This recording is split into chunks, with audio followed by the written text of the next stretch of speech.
चलिए बढ़ते हैं खबरों में आगे और अब बात करते हैं कर्नाटक विधानसभा चुनाव से जुड़ी हुई। कर्नाटक विधानसभा चुनाव में अब कुछ ही दिन शेष हैं। कर्नाटक में 10 मई को चुनाव होने हैं। इसके नतीजे 13 मई को घोषित हो जाएंगे। इसके पहले चुनावों को लेकर सियासत भी अब गर्मा रही है। मतदाता सूची के मुताबिक कर्नाटक की 112 विधानसभा सीटों के नतीजों को महिला सशक्ति जो है वो सीधे प्रभावित करने वाली है। ऐसे में इस बार सरकार बनाने में महिला अहम भूमिका निभाएंगी। इन सीटों पर महिला मतदाताओं की संख्या पुरुषों से अधिक है और इन्हीं महिला वोटर्स को अपने पाले में करने के लिए राज सत्ता के लिए वोटिंग में चल रही कर्नाटक कांग्रेस ने अपने स्टार प्रचारक प्रियंका गांधी को चुनावी मैदान में उतार दिया है, जो कर्नाटक के रण में कड़ी मेहनत भी कर रही हैं। बीजेपी की माने तो यूपी चुनाव में प्रियंका गांधी फेल हो चुकी हैं, लेकिन ये तो विरोधी दल भी मानते हैं। यूपी चुनाव में प्रियंका गांधी वाड्रा ने कड़ी मेहनत की है। गौरतलब है कि यूपी 1989 से कांग्रेस सत्ता से बाहर है, लेकिन कर्नाटक में तो कांग्रेस एक बड़ी शक्ति है और बाजी पलटने से पहले चुनाव के तुरंत बाद पिछली बार भी इसने जेडीएस के साथ मिलकर सरकार बनाई थी। ये बात है कि हॉर्स ट्रेडिंग का दौर चला गया और बीजेपी ने बाजी पलटकर राज्य में सरकार बना ली।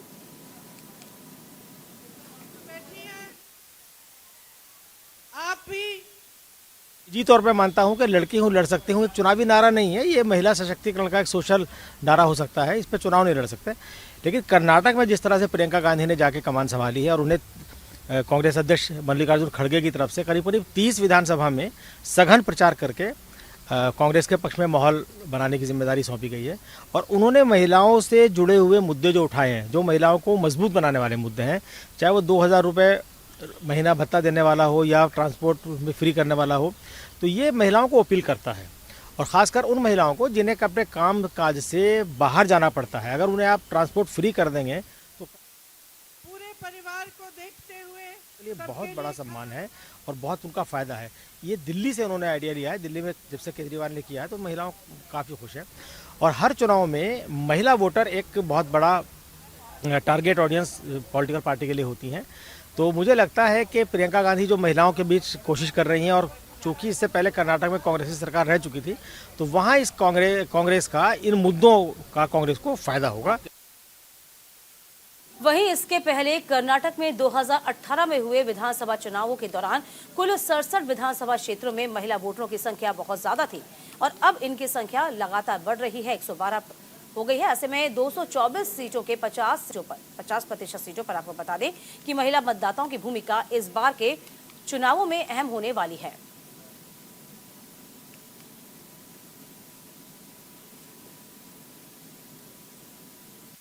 जाहिर सी बात है, अगर प्रियंका गांधी को वहाँ जिम्मेदारी दी गई है, प्रियंका गांधी तो इंचार्ज कर्नाटक की है नहीं, कर्नाटक के इंचार्ज तो रणदीप सिंह सुरजेवाला है। और सुरजेवाला राहुल गांधी और प्रियंका गांधी दोनों के बहुत करीबी माने जाते हैं। राहुल गांधी का तो वो राइट हैंड माने जाते हैं। और हिमाचल प्रदेश में ये प्रयोग किया गया था कि पूरी जिम्मेदारी एक तरह से कैंपेन राजीव शुक्ला ने, वहाँ के प्रभारी जो थे, उन्होंने हिमाचल में पूरी जिम्मेदारी प्रियंका गांधी को सौंपी थी और उसका वहाँ कांग्रेस को फ़ायदा हुआ। हालांकि वहाँ है कि भाई एक बार कांग्रेस और एक बार बीजेपी की सरकार बनने की प्रथा थी, उसी परंपरा को वोटरों ने आगे रखा है। लेकिन कर्नाटक में चूंकि पिछली बार जनादेश कांग्रेस और जेडीएस को मिला था, क्या ये नहीं कह सकते जनादेश मिला था, दोनों की मिलीजुली सरकार बनी थी और उस सरकार को बीजेपी ने ऑपरेशन लोटस के तहत गिरा दिया, अपनी सरकार बना ली। तो उस मुद्दे को कांग्रेस भुनाने की कोशिश कर रही है। फाइट में कांग्रेस है, अच्छी मजबूत स्थिति में है। जो सर्वे वहाँ के आ रहे हैं, चुनावी सर्वे, उसके मुताबिक कांग्रेस बढ़त बनाए हुए है।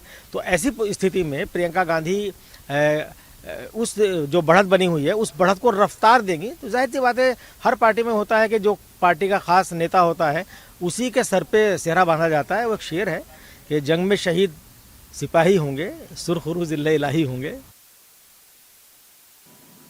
अब बताया जा रहा है कि महिलाओं का वोट बढ़ने वाली सीटों के कुल 34 जिले हैं। इसमें से 28 ग्रामीण इलाके हैं। कांग्रेस ने महिला मुखिया को हर महीने 2000 रुपए देने का ऐलान भी किया है। वहीं महिलाओं के लिए राज्य भर में सरकारी बसों के टिकट को भी फ्री करने का ऐलान कर दिया गया। कांग्रेस के बड़े नेताओं का कहना है कि पार्टी शुरू से ही महिला सशक्तिकरण को बढ़ावा देती है और बिना महिलाओं के विकास के समाज की तरक्की संभव ही नहीं। लड़की हूँ लड़ सकती हूँ के तहत कांग्रेस पार्टी कर्नाटका में महिलाओं की बात और महिलाओं की भागीदारी की बात लगातार कर रही है। इसी के तहत कर्नाटका चुनाव की घोषणा में कांग्रेस पार्टी ने अपना पिटारा महिलाओं के लिए खोल दिया है। हालांकि इस अभियान के तहत उत्तर प्रदेश में कांग्रेस पार्टी को तो कोई ज़्यादा फायदा नहीं हुआ था, पर कर्नाटका में महिलाओं से खासतौर पर कांग्रेस पार्टी को उम्मीदें ज़्यादा है। इसीलिए महिलाओं के लिए बस की सुविधा फ्री हो या फिर 2000 रुपये नगद देने की बात वो कांग्रेस पार्टी कर रही है। अब देखना ये होगा कि महिलाओं के लिए किए गए घोषणाओं से कांग्रेस पार्टी को कर्नाटका विधानसभा चुनाव में कितना फायदा मिलता है। कैमरामैन गोपाल के साथ Ravi Sarraf, news India, Delhi. Film the Kerala story को लेकर घमासान मचा हुआ है। एक तरफ मुस्लिम संगठन फिल्म का विरोध कर रहा है, तो दूसरी ओर सियासी मैदान में भी इस फिल्म पर सियासत जारी है। ये रिपोर्ट देखिए।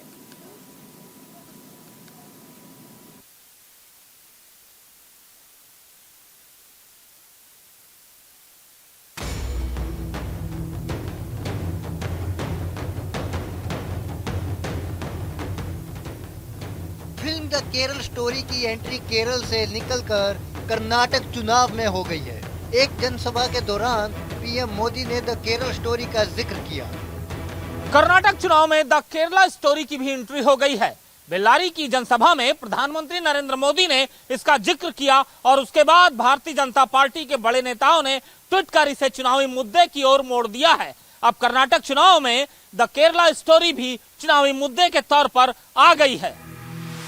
पीएम मोदी ने कहा, आतंकी साजिश पर बनी film the Kerala story in दिनों काफी चर्चा में है। कहते हैं केरला स्टोरी सिर्फ एक राज्य में हुई आतंकी साजिशों पर आधारित है। देश का इतना खूबसूरत राज्य जहां के लोग इतने परिश्रमी और प्रतिभाशाली होते हैं, उस केरल में चल रही आतंकी साजिश का खुलासा इस फिल्म में किया गया है। बीते कुछ वर्षों में आतंक का एक और स्वरूप, भयानक स्वरूप पैदा हो गया है। स्नेहतिरे, बम, बंदूक और पिस्तौल की आवाज तो सुनाई देती है, लेकिन समाज को भीतर से खोखला करने की आतंकी साजिश की कोई आवाज नहीं होती।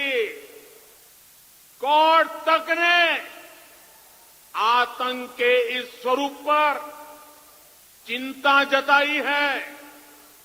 ऐसी ही आतंकी साजिश पर बनी फिल्म केरला स्टोरी, ये केरला स्टोरी की इन दिनों काफी चर्चा है। कहते हैं केरला स्टोरी सिर्फ एक राज्य में हुई आतंकवादियों की छद्म नीतियों की साजिशों पर आधारित है। इसके साथ ही पीएम मोदी ने कहा कि कांग्रेस आज समाज को तहस नहस करने वाली इस आतंकी प्रवृत्ति के साथ खड़ी नजर आ रही है। इतना ही नहीं, ऐसी आतंकी प्रवृत्ति वालों से कांग्रेस पिछले दरवाजे से राजनीतिक सौदेबाजी तक कर रही है। कर्नाटक के लोगों को इसलिए कांग्रेस से सावधान रहने की जरूरत है। ये लोग फिल्म पर रोक लगाने की कोशिश कर रहे हैं। जब मैं कांग्रेस को ऐसा करता देखता हूँ तो मुझे आश्चर्य होता है। फिलहाल फिल्म द केरल स्टोरी को लेकर इन दिनों घमासान मचा हुआ है। देश भर में ये फिल्म प्रदर्शित हो गई है। फिल्म में दावा किया गया है कि दूसरे धर्म की महिलाओं का जबरन इस्लाम में धर्म परिवर्तन कराया गया और उन्हें ISIS में भर्ती करवाया गया। कर्नाटक चुनाव में कांग्रेस और जेडीएस लगातार महंगाई, भ्रष्टाचार, तमाम ऐसे मुद्दों को उठाकर भारतीय जनता पार्टी पर हमलावर है। तो वहीं भारतीय जनता पार्टी ने लगातार चुनावी मुद्दों के इतर बजरंगबली से लेकर अब द केरला स्टोरी की भी एंट्री करा दी है। निश्चित तौर पर ये चुनाव मुद्दों के साथ साथ भावनाओं से भी जुड़ता हुआ नजर आ रहा है। न्यूज इंडिया के लिए कैमरा पर्सन उपेंद्र रावत के साथ अजय पीयूष शुक्ला, नई दिल्ली। दिल्ली के सीएम अरविंद केजरीवाल पंजाब दौरे पर हैं। इस दौरान उन्होंने पंजाब के लोगों को मोहल्ला क्लिनिक की सौगात दी और कहा कि आप सरकार में पंजाब विकास के नए बुलंदियों को छू रहा है। रिपोर्ट देखिए।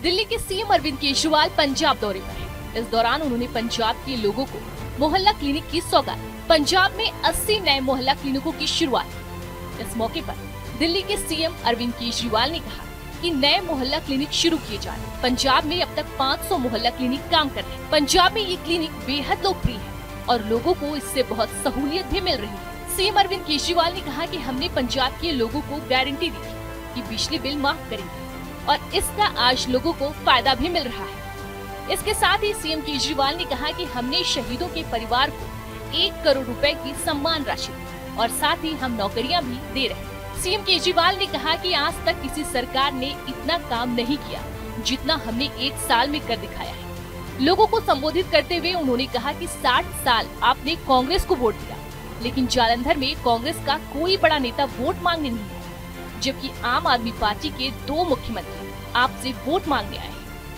सीएम अरविंद केजरीवाल ने कहा कि पहली बार पंजाब विकास की बुलंदियों को छू रहा है और आगे भी हमारी सरकार के लिए पंजाब का विकास और खुशहाली पहली प्राथमिकता रहे। Bureau report, news India. इधर पाकिस्तान के लाहौर में खालिस्तानी आतंकवादी परमजीत सिंह पंजवड़ मारा गया है। पंजवड़ खालिस्तान कमांडो फोर्स का सरगना था और पाकिस्तान से अपनी आतंकी गतिविधियों को लगातार जारी रखी था। वह 1990 में भारत से फरार होकर पाकिस्तान जा छिपा था। बताया जा रहा है कि अज्ञात बाइक सवारों ने लाहौर के जौहर कस्बे की सनफ्लावर सोसाइटी में घुसकर परमजीत सिंह पंजवड़ पर ताबड़तोड़ गोलियां दाग दी। वहीं हमला इतना सटीक था कि परमजीत सिंह पंजवड़ की मौके पर ही मौत हो गई।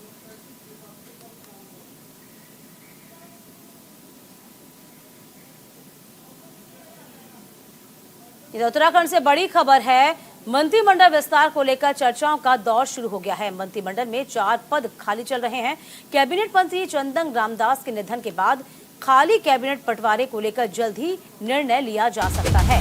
तो बड़ी खबर आपको बता दें इस वक्त की, जहां उत्तराखंड से इस वक्त की बड़ी खबर है। मंत्रिमंडल विस्तार को लेकर चर्चाओं का दौर लगातार चल रहा है। 4 पद इस वक्त खाली चल रहे हैं। कैबिनेट मंत्री चंदन रामदास के निधन के बाद ये पद खाली थे।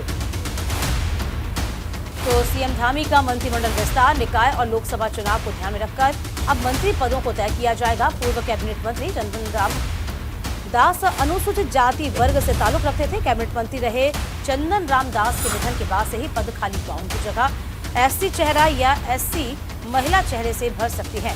हरिद्वार जिले के ब्राह्मण या फिर ओबीसी चेहरे को जगह देने पर विचार है। नैनीताल और पिथौरागढ़ में 2 पूर्व कैबिनेट मंत्री के रूप में अनुभवी चेहरे कैबिनेट विस्तार के साथ ही मुख्यमंत्री दायित्व का भी आवंटन किया जाएगा। दायित्वों की सूची भी केंद्रीय नेतृत्व की ओर से फाइनल होनी है।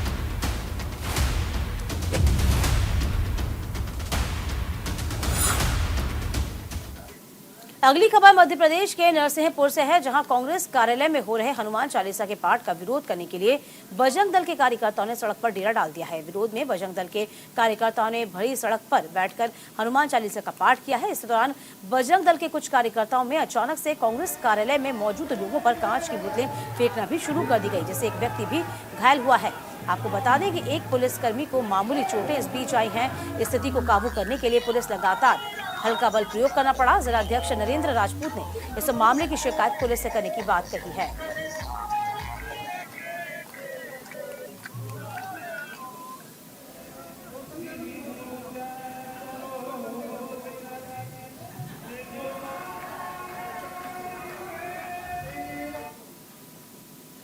आज जिला कांग्रेस कार्यालय में ब्लॉक कांग्रेस कमेटी, युवक कांग्रेस, एनएसए, सभी वरिष्ठ कांग्रेस द्वारा मिलकर हनुमान चालीसा का पाठ का आयोजन रखा गया। लेकिन बड़े दुख की बात है, कुछ बजरंग दल के उपद्रवी लोगों ने इस कार्यालय में आकर कांच की बोतल फेंककर उपद्रव मचाने की कोशिश की गई, जिसमें हमारे एक साथी को चोट भी आई है। और ये एक निंदनीय बात है कि एक ऐसे धार्मिक आयोजन में आकर कलंक देना, मैं तो समझता हूँ हिंदू के नाम पे कलंक है।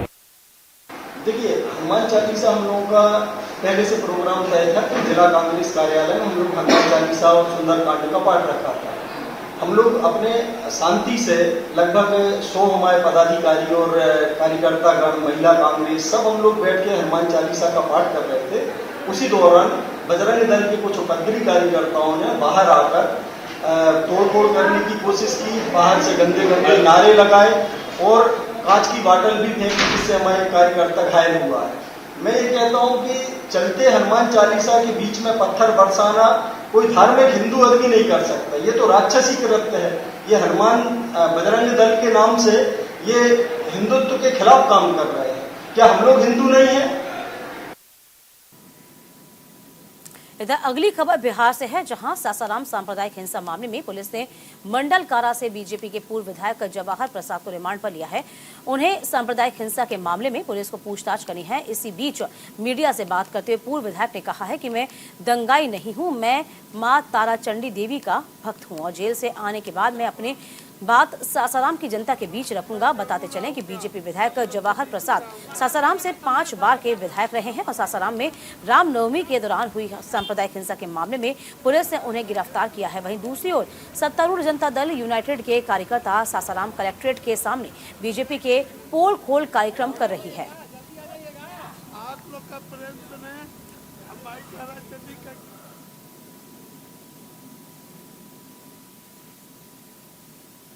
अपना काम है, अपना अपना काम लोग करें, हम लोग अपना काम।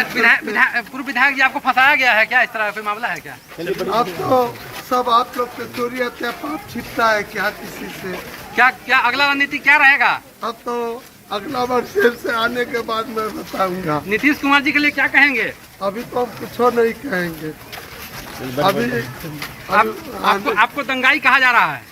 हम दंगाई थोड़ा है, हम माई ताराचंडी का भक्त है। पूरा पार्टी को ही दंगाई बोला जा रहा है। अभी नीरज कुमार भी बोल रहे हैं कि पूरा पार्टी दंगाई है। खुद दंगाई है, हम क्या कहेंगे? हम थोड़े दंगाई है। और इसी के साथ सुपर प्राइम टाइम में अभी के लिए बस इतना ही। वक्त छोटे से ब्रेक का। ब्रेक के उस पार भी खबरों का सिलसिला लगातार जारी है।